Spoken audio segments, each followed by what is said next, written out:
twavuze tuti diaspora idasinzira. Nta gusinzira ni bibi gose. Bibiliya Korowani iratubwira ko umuntu wese yasinziriye yagize ingorane.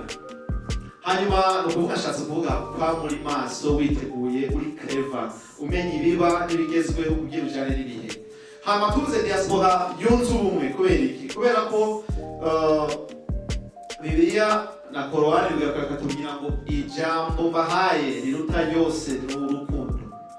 No kuvuga urukundo ntishoboka nta bumwe buhari. Teza kwanza kuba abantu banywanye tukarengera byose kugira ngo dukore byinshi.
nawe ufungura byinshi ukinjiza bike tuva kucubise. Aha rero bagomba yuko muri 2020 todo croissance démographique yari kuri 2.1 muri 2020. Muri bifuza yuko muri 2040 buba bamanutse bakaba bageze kuri 4.5. Umuntu wese ngazi ko azovyara azoneza abana batatu.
mukacabona yuko harimo vision 2040.